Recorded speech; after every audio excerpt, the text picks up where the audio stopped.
Hello, Montana, and hello, world. I'm Chris Hislop, the Executive Director at the Montana World Affairs Council, and this is Connect Montana, where we bring the world to Montana and Montana to the world. We're about midpoint in our spring series, and a very important part of this series is our partnership with the National Consortium for Teaching About Asia.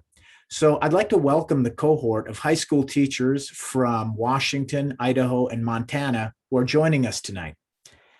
I also want to give very special thanks to our donors and sponsors who make this program possible: the Dennis and Phyllis Washington Foundation, Allegiance, and Stockman Bank. Now let me welcome tonight's guest. Dr. Tsuneo Akaha is Professor Emeritus at the Middlebury Institute of International Studies in Monterey, California. He was a professor of international policy and management, teaching courses on international migration, human security, multiculturalism, East Asia, and Japan. He received his PhD in international relations from the University of Southern California. He received an honorary doctorate from the Scientific Council of the Economic Research Institute, Russian Academy of Sciences. Prior to joining Middlebury Institute, he was an assistant professor of political science at Kansas State University and an assistant and associate professor of political science at Bowling Green State University. Professor Akaha specializes in Japanese foreign and security policy, international relations of the Asia-Pacific region, human security, and international migration. He has been a Fulbright Scholar and visiting professor at the University of Tokyo and Seikei University, and a Japan Foundation Research Fellow. He's also held visiting researcher and professor positions at several institutions around the world. In addition, he has served as a member on several international editorial and advisory boards. Professor Akaha is the author and editor or co-editor of several books, including Japan in Global Ocean Politics, the U.S.-Japan Alliance, Balancing Soft and Hard Power in East Asia, and several others. He is the leading editor of the forthcoming book, Trump's America and International Relations in the Indo-Pacific. We hope to hear more about that book also from you, Doctor. So welcome very much. Thank you for joining us on Connect Montana. Thank you very much first of all, for your kind invitation for me to speak about U.S.-Japan relations in the context of changing dynamics in the Asia-Pacific, now more or less referred to as the Indo-Pacific. And I'll talk a little bit about the nomenclature of the geographical reference that we are talking about tonight. It is indeed my pleasure and honor to be able to speak today. Now, things are changing very dramatically, both in Tokyo and in Washington, D.C., and in Beijing, in Moscow. The only place that's not changing very fast is Pyongyang, North Korea.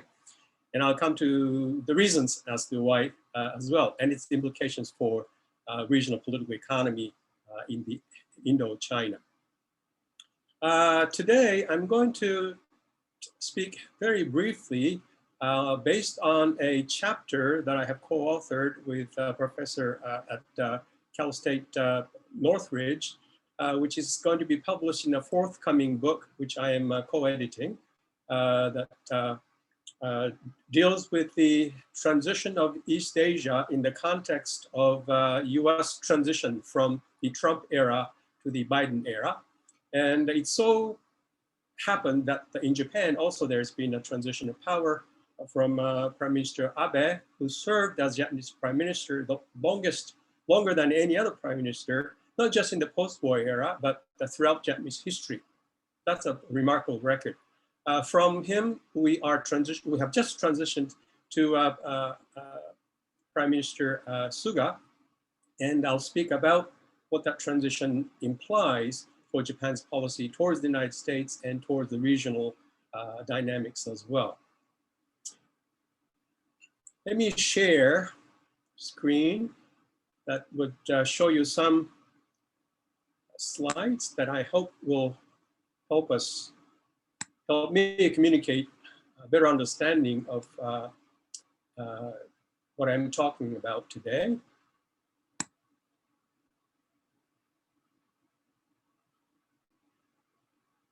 Are you able to see the slides all right? Very good, thank you.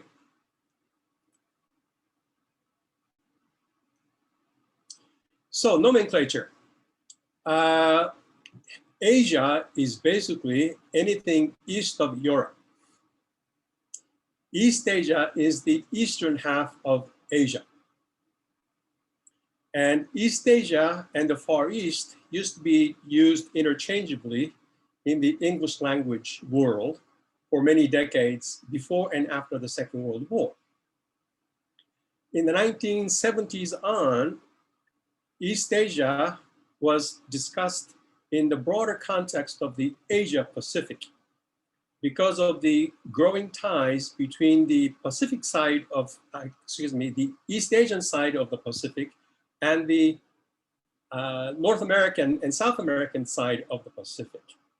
So when we talk about East Asia, or when I talk about East Asia, I'm referring to primarily the Northeast Asian countries that are pictured here in this map, including Mongolia, China, North Korea, South Korea, and Japan. And of course, we can't leave Taiwan out because it is, after all, part of China. And I have spent many years in the last 30 to 40 years trying to convince Asians that, or East Asians, that Russia is also part of East Asia, not just geographically, but also increasingly economically, and in terms of security ties and developments. The Russian Far East plays a very prominent role in Russia's approach to East Asia. So I included Russia as part of Northeast Asia. But when I talk about the Asia Pacific, I'm speaking of both Northeast Asia and Southeast Asia, as well as the Pacific Coast states or territories of the Western Hemisphere, including the United States and Canada. But when I talk about the Indo-Pacific as the term that is going to be more frequently referred to in the next decade or so, perhaps even longer, I'm referring to both the Northeast Asian countries, the eastern side of the Pacific Ocean, Southeast Asia, and the subcontinent of Asia, including, of course, most prominently, India and Pakistan. And the broadening of the geographical reference in my discussion reflects the vocabulary, changing vocabulary that policymakers and increasingly politicians are using when they're talking about this particular part of the world, including Prime Minister Abe, who actually coined the term free and open Indo-Pacific. The terminology had been picked up by President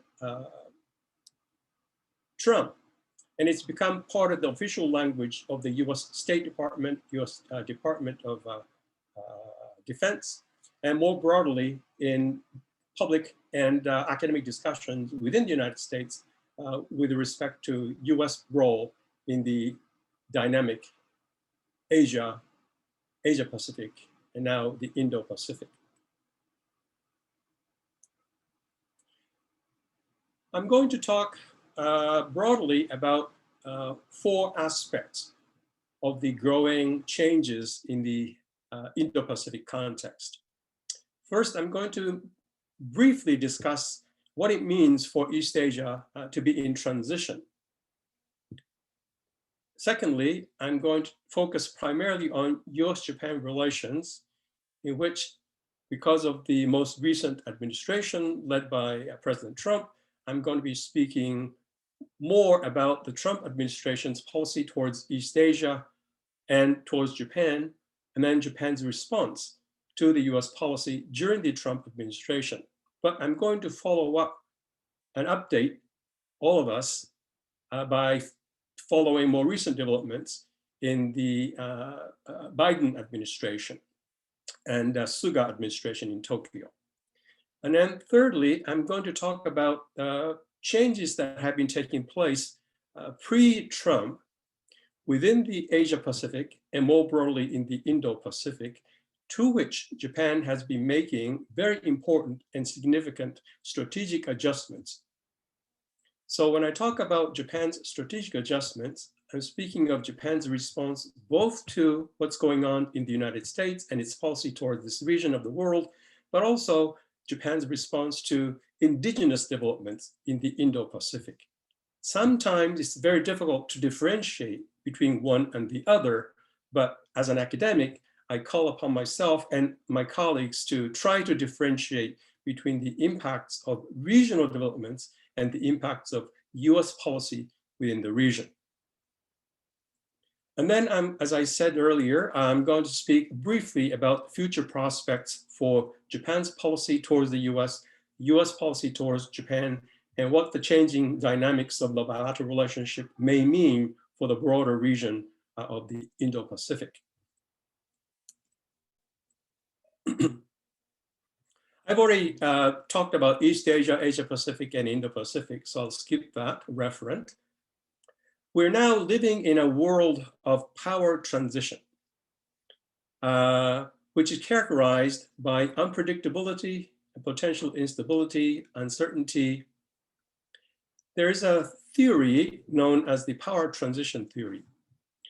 Throughout world history, when a rising power pushes its own political global agenda onto the global political economy, it has the effect of either frustrating or neutralizing the effect of the policy of the hitherto hegemonic power.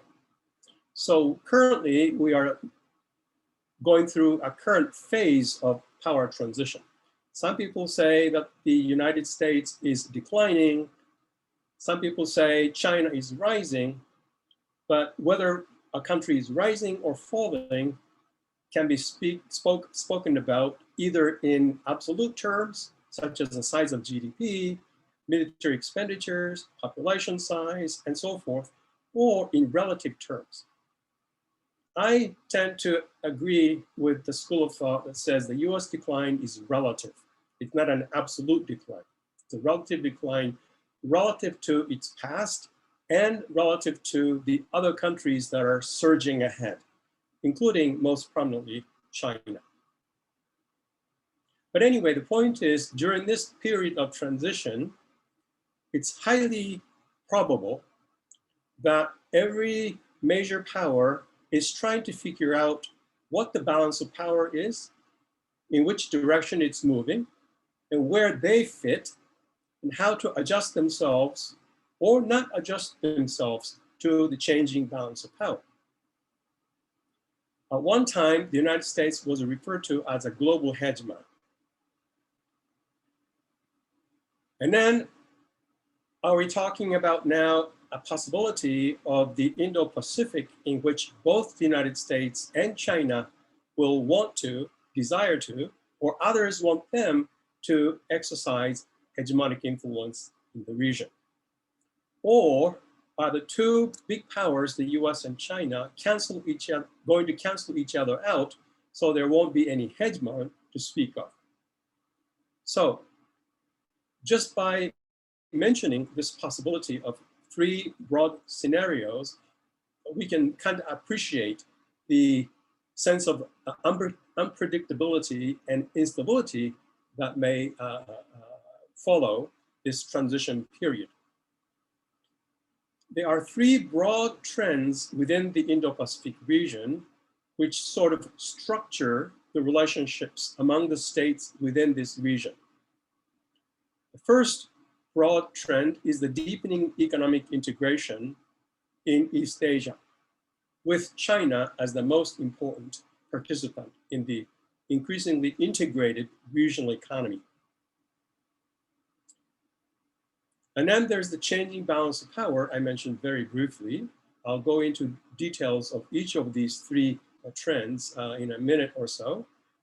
But then there is the third element of uncertainty, which is the US role in the region. This boils down to the question of whether the Trump administration or the United States led by Trump was an aberration, an exception to the historical trends, or is it symptomatic of a longer term relative decline of the United States, and Trump may have, by accident, accelerated this decline by disengaging itself in many areas, many fields with traditional international partners, allies, and friends, not only in the Asia Pacific, but also in Europe as well. So that also is a question that is puzzling those of us who try to understand and appreciate the dynamics of this region. Now, speaking of the deepening economic integration, I should be very brief here, but just mention China, Japan, South Korea, respectively, each conduct one half of its global trade within this region. And in this context, when I say within this region, I'm only talking about Northeast Asia, not the Indo-Pacific broadly. The United States imports 30.8% of its total global imports from these same Northeast Asian economies and exports almost 20% of its global exports to the countries and economies of this region. China's defense spending grew by 480% in 2000, from 2000 to 2018.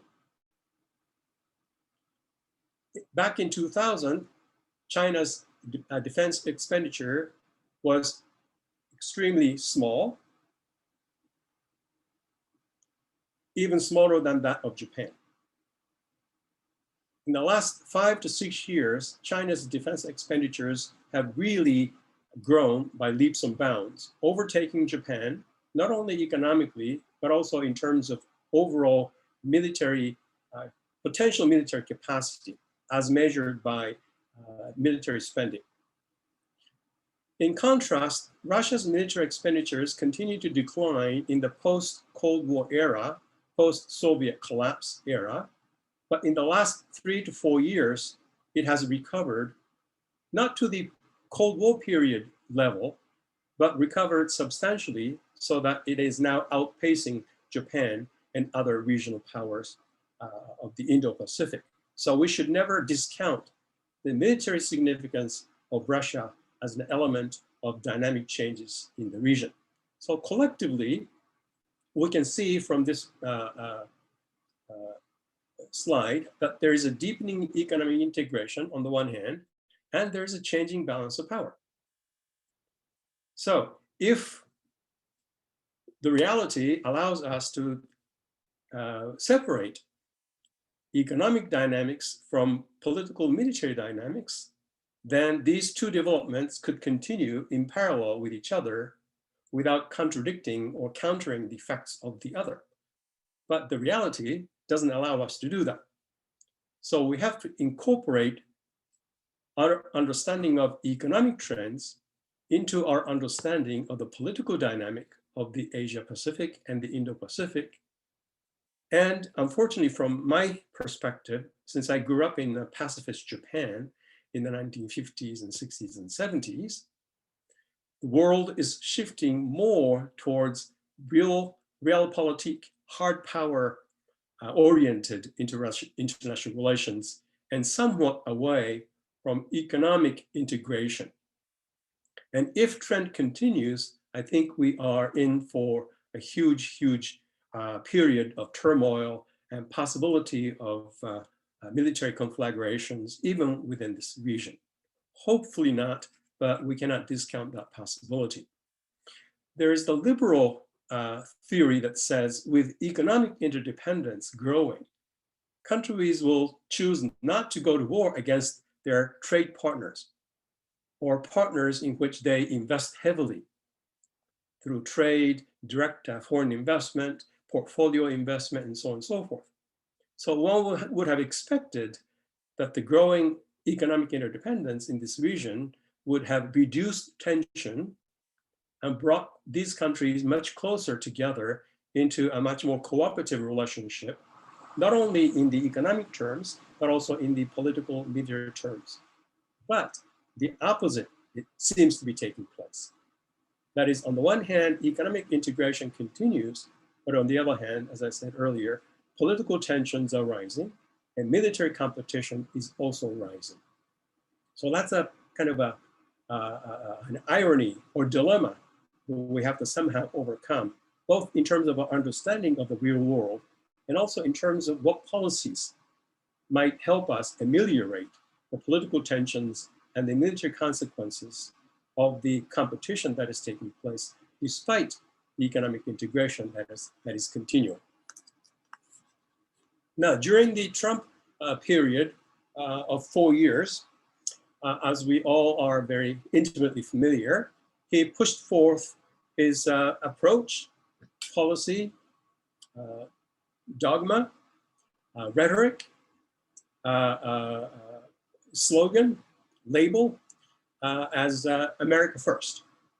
And America First meant different things to different people, and we never quite figured out exactly whether there was a connection, deep connection between Trump's mindset and his way of thinking when he talked about America First with his administration's way of thinking policies.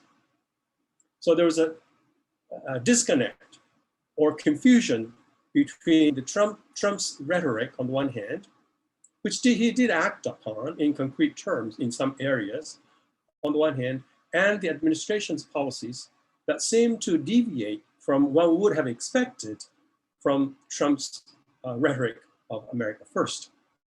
So there was a lot of confusion in the rest of the world. How did Trump manifest his America First policy? Well, he decided that the United States should withdraw from the INF Treaty, from the, let's see, I need to change this one, please. From the Paris Climate Accord, TPP, or Trans-Pacific Partnership, the Iran Nuclear Agreement, and WHO, World Health Organization. He also replaced NAFTA with the newly negotiated US, Mexico, Canada trilateral trade agreement. Within the Asia-Pacific and Indo-Pacific regional context, Trump resorted to what its US partners in the region considered to be US unilateralism. Even though he talked about bilateral negotiations, they saw it as a unilateralism on the part of the United States.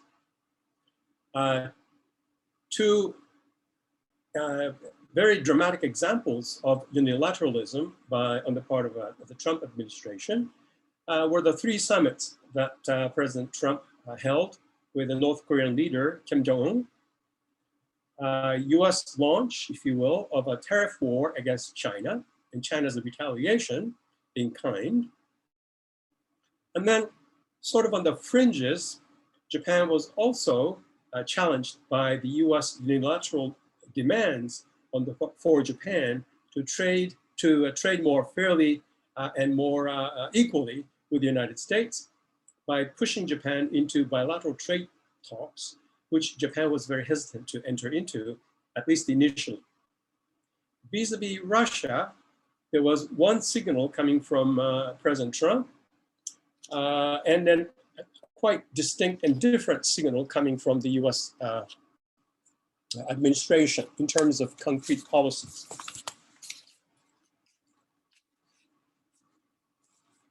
On the one hand, the Trump administration was very reluctant to impose the congressionally mandated sanctions against Russia following, Russia's annexation of Crimea and its intervention in the conflict of the eastern part of Ukraine. President Trump also refused to condemn the Russian meddling in the 2016 US presidential elections, despite the US intelligence community's consensus finding that confirmed that Moscow indeed interfered in the US presidential elections. Whether or not it had a substantive impact on the outcome of the election remains to be discussed and debated, and historians will probably give us some better answer than current observers of US-Russia relations. Let's see.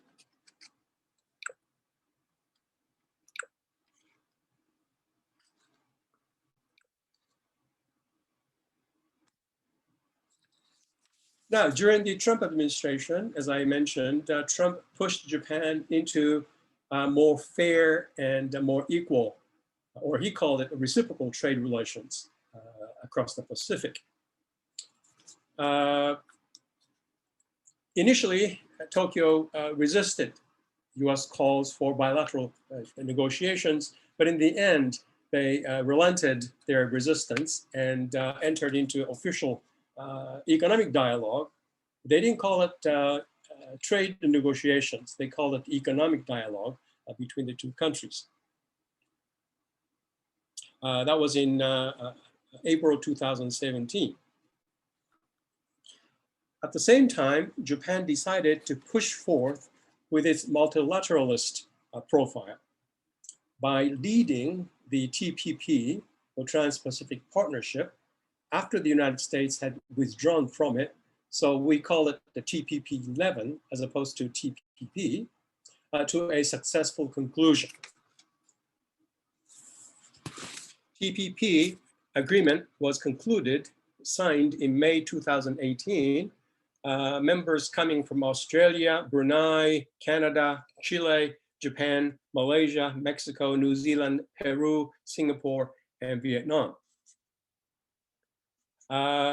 Japan hoped that the United States would eventually return to 2PP, but so far there is no serious effort on the part of the Biden administration, at least in the foreseeable future, to rejoin TPP.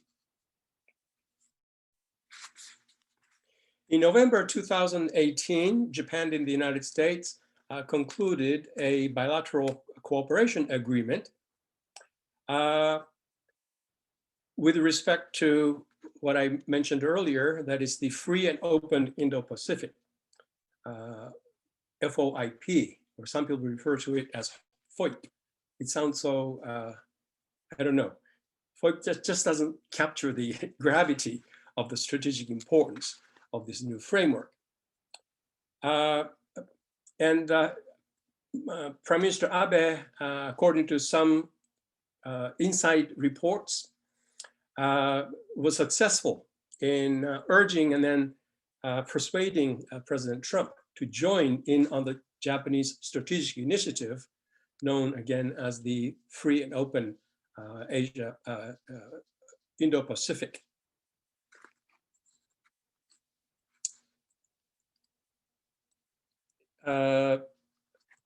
While Japan resisted U.S. pressure on Japan to compromise and open its domestic markets more to U.S. goods, and also reduce the bilateral trade deficit vis-a-vis the United States, Japan under Abe was largely successful in deflecting most of these demands, except for in one area in agriculture, but even there, Japan's concession did not exceed the concessions it had already made to the trade partners that are now members of the TPP-11. So the US didn't get anything special by entering into bilateral trade negotiations with Japan. In one area, however, Japan seemed to make, or appeared to make, a major concession to the United States, and that is in the area of military hardware purchases by Japan, hardware produced in the United States. Trump, I think, meant this transfer of military hardware to Japan primarily as a way of showing his ability to implement his transitional approach by pushing Japan to accept US concessions and then heralding this as his major achievement. And in fact, when the October 7, 2019 agreement was reached, he was touting this as a major history-changing achievement on the part of the United States, meaning himself. But on the Japanese side, they basically characterized this agreement as both in the interest of the United States and in the interest Japan had been pushing, at least the Japanese government had pushing its defense expenditures upward, even though in relative terms. And this defense buildup in Japan was in line with the longer-term Japanese aspirations to turn Japan into what is called a normal state, by which we mean a state that is capable of exercising the full range of sovereign rights as a sovereign country, rather than the post-war limitations on the part of Japan on its military security expenditures and power acquisitions.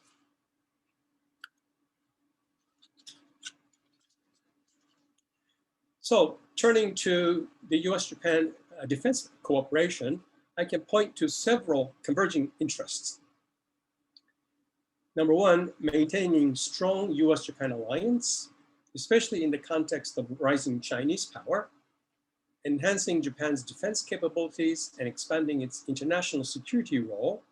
And in this context, in addition to what I just mentioned of Japan boosting its military capabilities, I should note that 2 years ago, Prime Minister Abe successfully got the parliament to accept a reinterpretation of the so-called peace clause of the Japanese constitution, namely Article 9.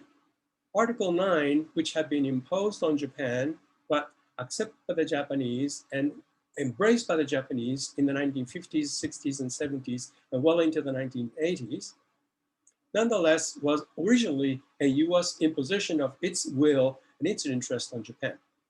But by the 1980s, the bilateral relationship had grown so good that the Japanese broadly embraced Article 9 of the Japanese Constitution, to such an extent that the United States, which now was beginning to push Japan into a larger military or international security role, Japan was resisting that US pressure.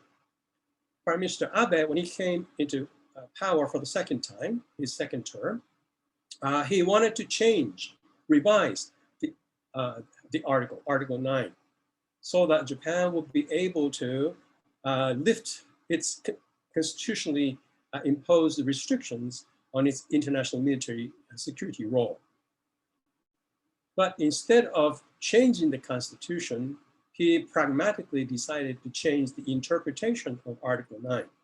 So from my perspective, from my analysis, I think the Japanese government has come virtually as far as it could without changing its constitution towards fulfilling its long-term aspirations, at least among some Japanese, towards becoming a normal state and towards meeting the US expectations for the world's third largest economy to defend itself. And not only that, beyond that, to participate in collective self-defense on behalf of the military security interests, not only of Japan, but also of the United States, and also not just within the Indo-Pacific region, but elsewhere as well, if need be. So Japan's steps to boost alliance with the US are mutually beneficial, both for Japan and the United States. Now, the regional countries, including China and South Korea, and a few of the Southeast Asian countries, don't see the growing Japanese military capabilities in such a sanguine light. But some of the Southeast Asian countries facing encroachment on what they consider themselves to be their territorial waters and islands in the South China Sea are welcoming Japan's not full comeback to a military force, military power in the region, but at least a normal state in which Japan's military activities and capabilities can help them defend their territories and their national security interests against the encroaching and growing Chinese influence and presence in the South China Sea.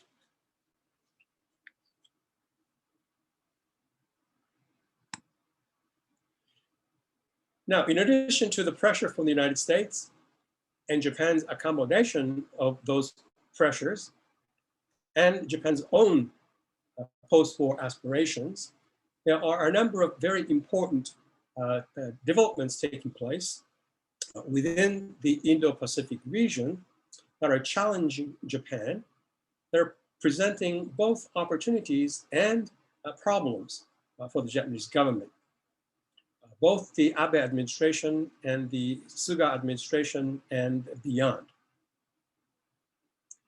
First, with respect to North Korea, Japan fears that if there's going to be actual launch of ballistic missiles carrying nuclear weapons from North Korea, the first priority target will not be South Korea.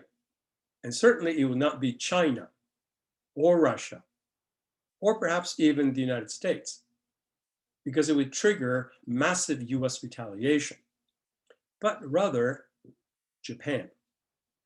Japan is the geographically closest country towards North Korea, with which North Korea has been unable to establish normal diplomatic relations. And Japan has also tried to normalize its diplomatic relations, political relations with North Korea, but for a variety of reasons, it has failed. So when the Obama administration and Japanese government agreed to put maximum pressure on North Korea and to demand denuclearization of the entire Korean peninsula, including South Korea, which was kind of a concession from the United States, but at least that would deprive the North of its ability to threaten its neighboring countries, including Japan, with a military, nuclear capability. It was a bilateral convergence of interests between Tokyo and Washington. So when President Trump emerged with a combative rhetoric, language against North Korea, if you recall, he said, we have bigger nuclear weapons than you guys do. We have bigger and far-reaching, more capable ballistic missiles than you guys do. So that was the rhetoric that was threatening to regional partners of the United States, not just North Korea, as of 2017. And Japan was also deeply concerned. This might provoke North Korea into a retaliatory or preemptive strike by North Korea. But then in 2018, President Trump changed his tune completely 180 degrees and unilaterally held 3 summits with Kim Jong-un, putting Japan on the sidelines on the growing series of bilateral symmetries, not only between the United States and North Korea, but also between China and North Korea, South Korea and North Korea, and finally between Russia and South Korea. Japan was and still is the only country that has not held a summit meeting between the 2 leaders of the countries in the recent decades. So Japan felt that on the one hand, they appreciated the Trump administration's effort to open up North Korea and potentially denuclearize North Korea, but was heavily disappointed that that summit, the final of the 3 summits, failed miserably in reaching any kind of accommodation between Pyongyang and Washington. But Japan basically went back to its pre-summit policy of maximum pressure on North Korea and continuing demand on North Korea to denuclearize.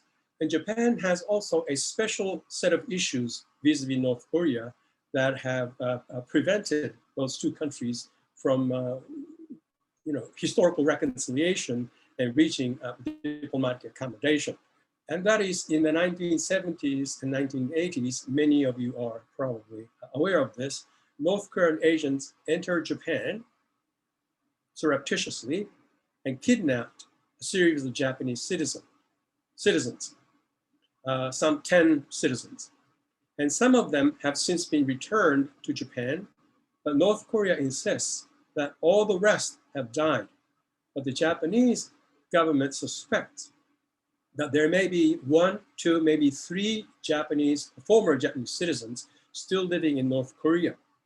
So until and unless this issue of Japanese abductees by North Korea is resolved, Japan will continue with its own sanctions against North Korea, irrespective of the denuclearization process or lack thereof. The second challenge for Japan within the region is the strained relations with South Korea. You would think, at least from the US perspective, US has had a long history of fairly stable and strong and growing alliance relations, both with Tokyo and with Seoul. So if you could bring somehow Seoul and Tokyo closer, you could potentially have a trilateral alliance formed against potential threats from North Korea, from China, or possibly even from Russia. But because of some historical issues between Seoul and Tokyo, Japan and Russia have not been, Japan and South Korea have not been able to reach the level of accommodation that the United States has been urging them to move to. Among other issues, there is the issue, I'm sure you've come across many references to this issue of so-called comfort women. These are women not only from South Korea, but also from China and from Indonesia and the Philippines, and also from Japan itself. Women who were forced to provide sex services to frontline Japanese soldiers during the Second World War. And Japan and South Korea, when they normalized their diplomatic ties in 1965, there was an understanding, at least from the Japanese perspective, that this issue and all other remaining historic issues had been resolved, and that the two countries would now move towards a future-oriented relationship in which they could continue to grow their economic interdependence, diplomatic relations, and also integrate their bilateral relationship with a trilateral framework with the United States.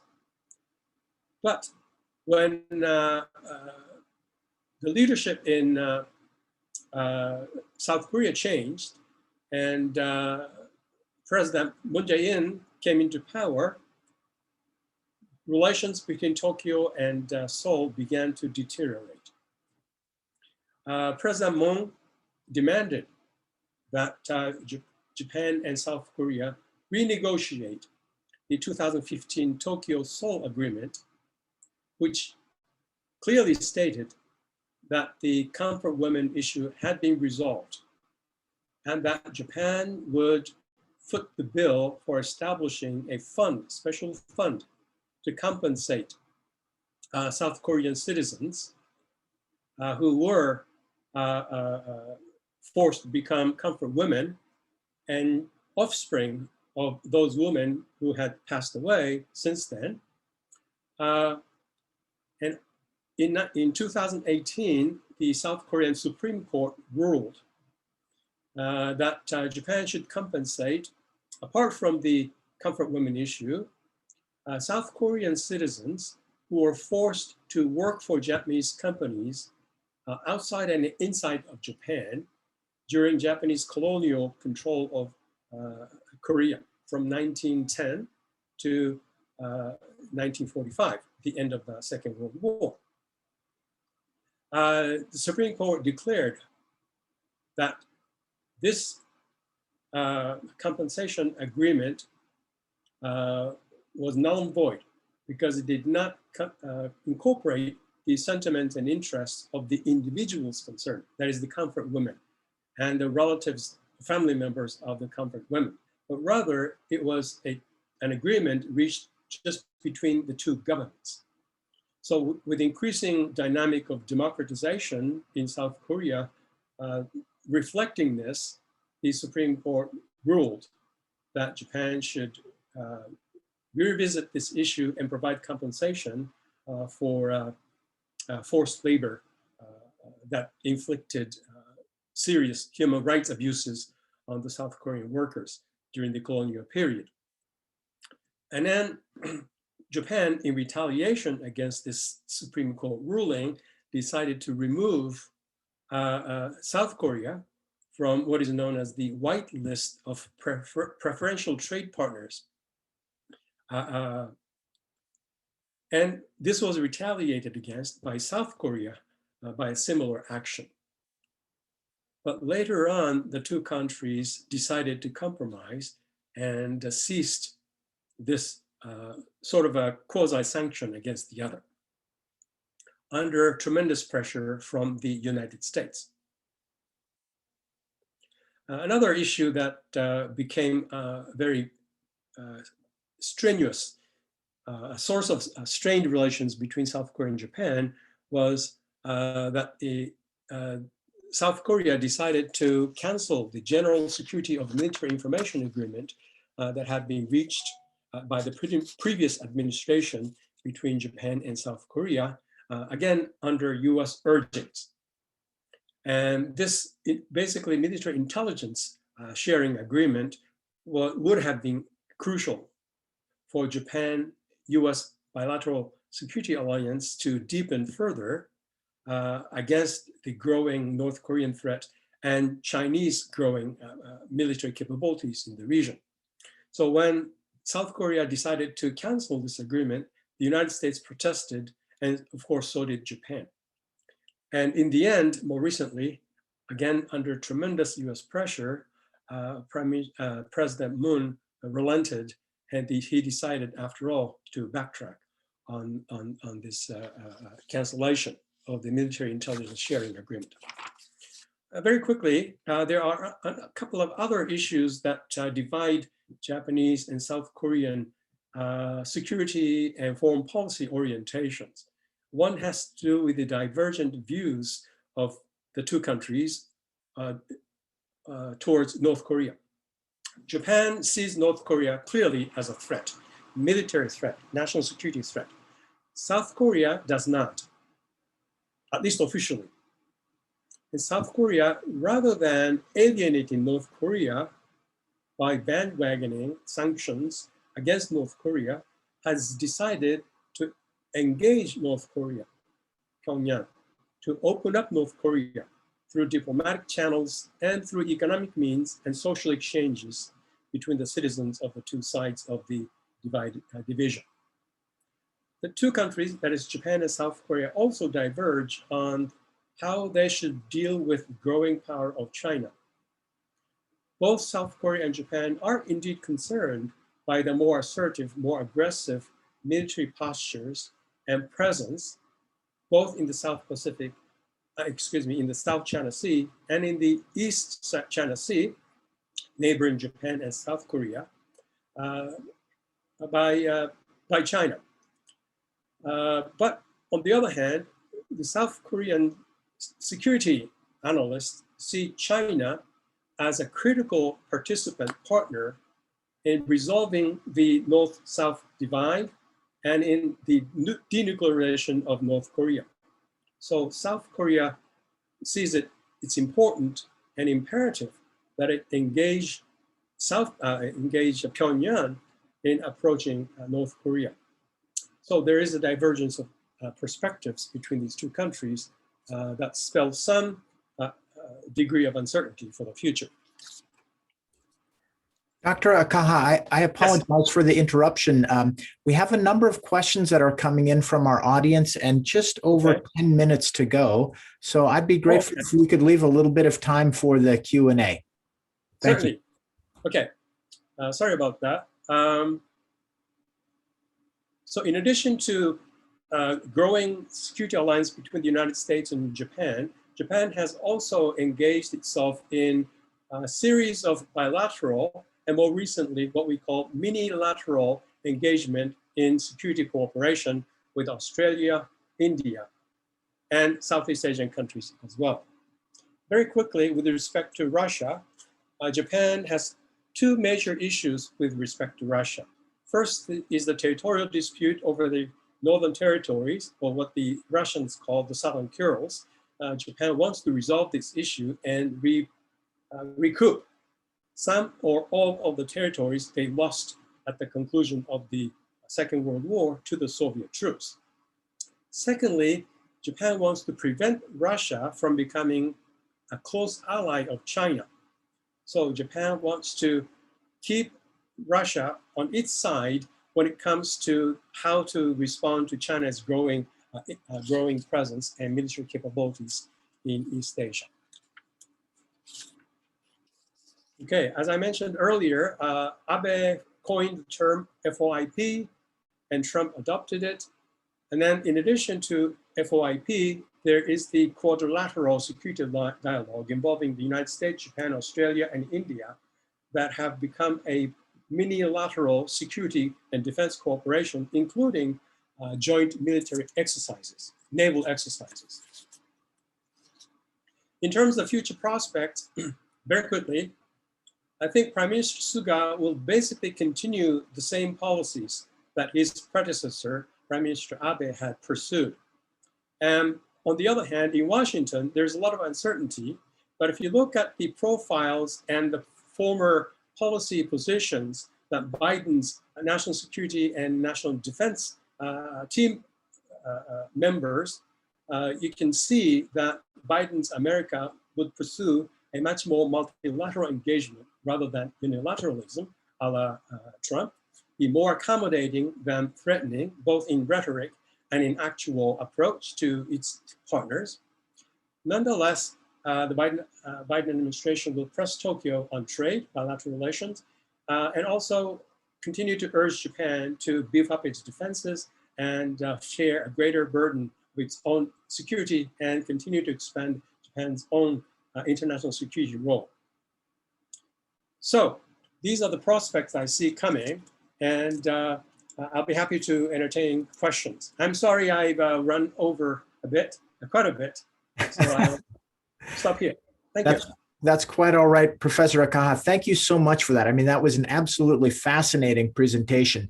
I think both in the broad stroke, I mean, the breadth of what we're talking about, but also drilling down into some detailed analysis on these very critical points that are scattered about the region and that play directly into the U.S.-Japan relations. Now, I'm just going to mention to our audience that we have a few minutes to go. I have a couple questions here from the audience I'll ask. But if you're interested in receiving more information following this program with some more information from Dr. Akaha and on the issues, please send my colleague Julie Heaton your email. This is not to go on our general email address. You won't be receiving tons of email from us. It's only as a follow-up email to this program, so you can get a little more information. Dr. Akaha, a question from one of the participants here. You did mention looking at the political policies to ameliorate the tensions in the region. Can you maybe touch on what are the top two policy priorities for the Biden and Suga administration together that are going to, and I'm going to say writ large or very broadly, manage and or reduce tension in the region?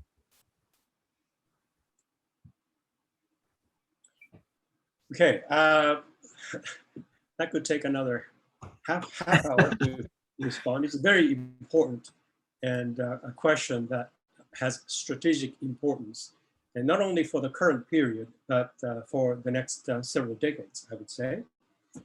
I would say how to engage China, both in negative terms and positive terms.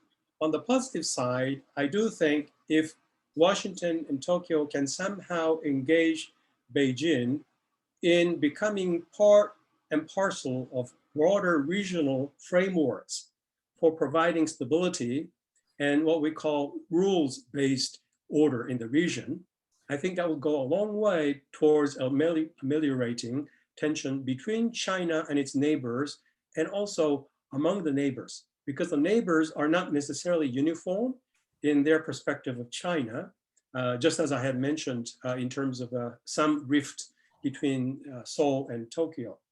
The second issue I would say is goes beyond what I talked about today. That is, I talked primarily on trade issues and military security issues, hardcore national security issues.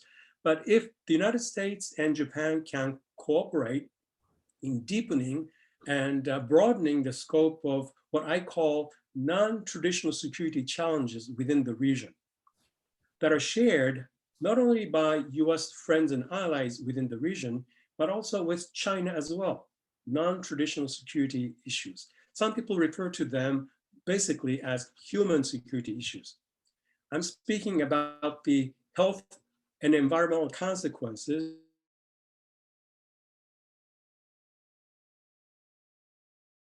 certain types of fuel and climate change. And also public health issues. And this immediately brings to my mind, and I'm sure it does to your mind as well, COVID. Because this kind of virus will continue to come and go for many decades to come. So if the United States and Japan can embrace multilateral approach, including Beijing, in responding both globally and regionally, as well as bilaterally, to future public health crises within the region, I think this will go a long way towards ameliorating regional tension as well. So those are the two issues I would immediately point to as possibilities. Thank you for that, Professor. Could I kindly ask you to stop your screen share and we can come back into the big screen world of Zoom? I have another question here while we're doing that, and I think that this person may have joined us in our last webcast on Connect Montana when we welcomed former U.S. Secretary of Defense Chuck Hagel. And Secretary Hagel did touch on China, of course, as a significant issue. Now, this program is about Japan, but it's difficult nowadays to talk about Japan without bringing in China. And Dr. Akaha, you mentioned the rule-based order, which is something Secretary Blinken mentioned many times in his conversations with his counterparts in Tokyo and then with his Chinese counterparts in Anchorage. This seems to be a buzz phrase, and it did not strike the Chinese as being, it created a bit of a diplomatic dust-up is what it did. But maybe I'm referencing the question here because Secretary Hagel mentioned that the Chinese they respect strength, and his recommendation when asked how would you approach the current situation with China was he would approach it from a position of strength. So I'm wondering, looking at maybe recent history, and you also mentioned Russian annexation of the Crimea and concern in the region about Chinese movement in the South and Eastern China Seas, and concern for annexation of islands and islets and what have you. What would be your perspective on U.S. policy vis-a-vis, now I'm talking China, but of course bringing in Japan and those things that are of concern to Japan? Is it important now for the Biden administration to be strong and come at this from a position of strength? Are there other levers which are within the grasp of our U.S. and Japan administrations that they should be considering? Another excellent question. Sorry, it took me a while to unshare the shared screen. I've